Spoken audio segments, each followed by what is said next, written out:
दोस्तों फ्रॉम में अब तक आप देख चुके हो कि तबिथा बड़ी मुश्किल से उस टाउन से बाहर निकलने में कामयाब हो जाती है। तबिथा बाहर आई और उसे विक्टर का पिता मिलता है, लेकिन अभी विक्टर का पिता तबिथा पर जरा सा भी यकीन नहीं कर रहा होता। यहाँ जिम अपनी पत्नी तबिथा को ढूंढने के लिए कैनी को अपने साथ लेकर जंगल की ओर निकल जाता है। जब रात हुई तो इधर टाउन के अंदर मॉन्स्टर्स ने एक चाल चली। उन्होंने सभी जानवरों को खुला छोड़ दिया। जब बॉयड और बाकी के सब लोग जानवरों को यहाँ वहाँ एक जगह पर इकट्ठा कर रहे होते हैं, तभी बॉयड और कैनी की माँ दोनों जैसे ही फार्म के अंदर आए तो वहाँ पर मॉन्स्टर्स आ जाते हैं। मॉन्स्टर्स ने कैनी की मॉम को बॉयड की नजरों के सामने ही चीर फाड़ कर दिया। और दोस्तों बॉयड लगातार यही चिल्ला रहा था कि प्लीज मेरी जान ले लो, लेकिन कैनी की मॉम को बख्श दो। लेकिन वो मॉन्स्टर्स बॉयड की एक नहीं सुनते। फिर सीन कट हुआ और हम देखते हैं सुबह का सीन, जहाँ पर जेड और विक्टर बार के अंदर ही बकरियों के साथ सुबह होने का इंतजार कर रहे होते हैं। जैसे ही सुबह हुई तो सभी तुरंत से बाहर आ जाते हैं। जेड भागता हुआ फार्म के अंदर आ जाता है। उसने जैसे ही देखा कि कैनी की मॉम बेचारी काफी बुरी हालत में है तो वो बहुत ज्यादा निराश हो गया। लेकिन तभी हमें एक हैरान कुन चीज दिखाई देती है। पास में मौजूद बॉयड बिल्कुल सही सलामत पिलर के साथ बंधा हुआ होता है। जेड ये देखकर बहुत ज्यादा हैरान था, लेकिन उसने तुरंत ही बॉयड की जेब में से चाबी निकालकर उसकी हथकड़ी खोली। बॉयड अगले ही पल रेंगता हुआ कैनी की मॉम के पास जाता है और उन्हें गले लगाकर जोर जोर से रोना शुरू कर देता है। बॉयड ने कहा, प्लीज मुझे माफ कर दो, मेरी वजह से तुम्हारी मौत हो गई, मैं तुम्हें बचा नहीं पाया,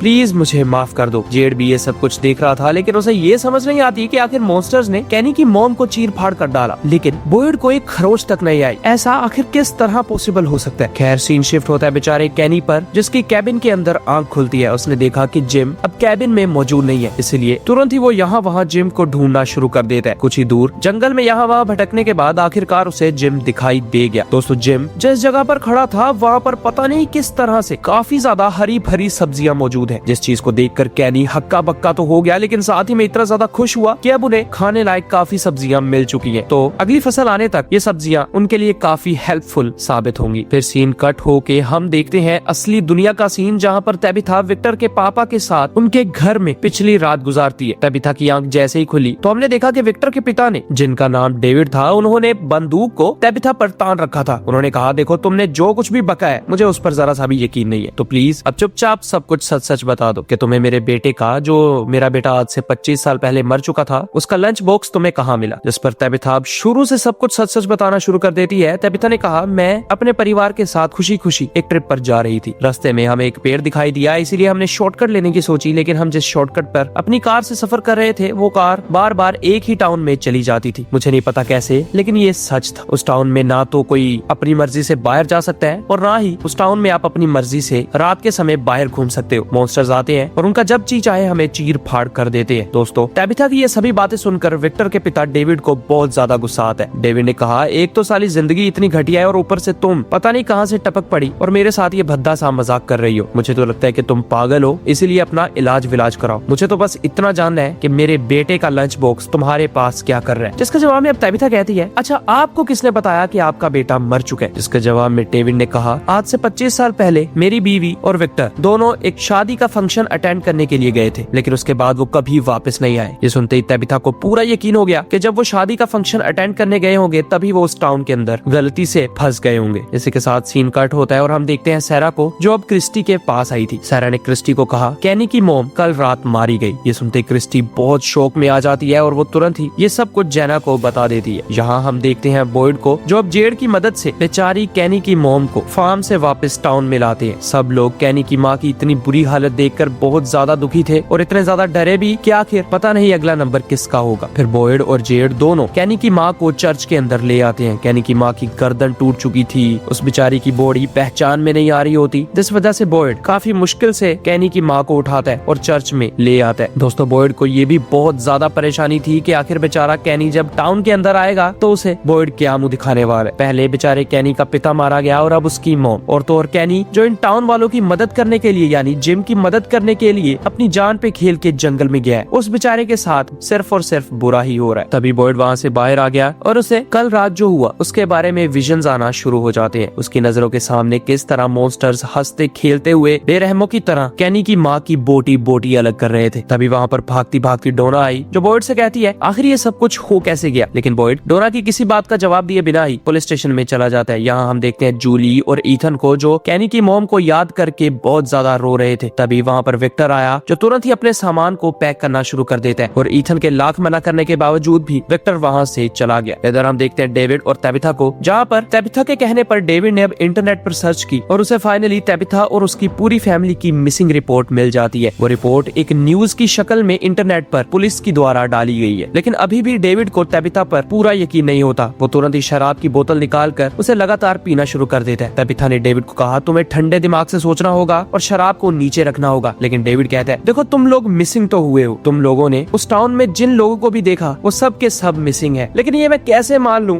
जो तुम बता रही हो कि टाउन में रात होने पर मॉन्स्टर्स आ जाते हैं। तुम एक पेड़ की मदद से लाइट हाउस पे गई, लाइट हाउस में तुम्हें पता नहीं किस बच्चे ने धक्का दिया और तुम फिर टेलीपोर्ट होकर यहाँ आ गई, और तुम्हें ये भी नहीं पता कि वो टाउन आखिर है कहाँ। इस पर तबिथा कहती है, मेरा यकीन मानो ये सब कुछ मैं सच सच कह रही हूँ। वहाँ पर मौजूद किसी को भी नहीं पता कि उस टाउन में आखिर उन सब के साथ हो क्या रहा है। फिर सीन शिफ्ट होता है और हम देखते हैं डोना और बॉयड को, जहाँ पर बॉयड डोना को समझा रहा था कि जैसे हम किसी को टॉर्चर करते हैं ना, उसी तरह ही मुझे लगा कि उन बेगैरत मॉन्स्टर्स ने मेरी नजरों के सामने कैनी की मॉम को टॉर्चर किया और मुझे ये सब कुछ देखने दिया ताकि मेरी दिमागी हालत खराब हो जाए। वो मॉन्स्टर्स लगातार कह रहे थे कि बॉयड तुम इतने ज्यादा मजबूत हो कि तुम्हें लगता है कि तुम टूट ही नहीं सकते। देखो उन्होंने मेरे साथ क्या किया और मुझे इस दर्द के साथ छोड़ दिया जैसे उन्हें ये पहले से पता हो कि हम एक ना एक दिन मरने वाले हैं। देखो अगर हम लोग समझते हैं कि हम इस पत्थर की वजह से उनसे बचे हुए हैं तो ये बात बिल्कुल गलत सोचते हैं। उन मॉन्स्टर्स को यकीन है कि एक ना एक दिन या जब भी वो चाहे हमें पलक झपकते ही मार गिराएंगे, मानो जैसे वो हमारे साथ खेल रहे हैं। ये सुनते ही डोना अब इन बातों को बंद करने का कहती है। डोना ने कहा, अब हमें ये सोचना होगा कि जब कैनी वापस आएगा, या पता नहीं वो बेचारा आएगा भी या नहीं, लेकिन मान लो कि अगर वो वापस आ गया तो हम उसे किस मुंह से बताएंगे कि उसकी माँ की हम हिफाजत तक नहीं कर पाए। तभी यहाँ पर हम देखते हैं फातिमा को, जिसे अब लगातार उल्टियां ही हुए जा रही थी। दोस्तों फातिमा के पेट में जो चीज है ना, वो चीज आप सबकी सोच से भी परे है। यहाँ बाहर एलिस खड़ा हुआ इतना ज्यादा परेशान था कि वो फातिमा को लगातार कहता है, देखो फातिमा अगर किसी चीज की जरूरत है या कोई टेंशन है प्लीज मुझे अंदर बुला लो। लेकिन फातिमा उसे बाहर खड़ा रहने का कहती है। लेकिन अगले ही पल फातिमा ने देखा कि उसे खून की उल्टियां आई हैं। उसने जैसे ही अपने मुंह में हाथ डाला तो उसके हाथ में पता नहीं कहां से एक बहुत बड़ा दांत बाहर आ जाता है। फातिमा फौरन ही डर के मारे वॉशरूम से बाहर आ जाती है, लेकिन दोस्तों वो दांत फातिमा का नहीं था। और अगले ही पल फातिमा एलिस के साथ क्रिस्टी के हॉस्पिटल में आ गई, लेकिन वहाँ पर क्रिस्टी मौजूद नहीं होती क्योंकि क्रिस्टी यहाँ कैनी की मॉम को देखने टाउन में आई थी।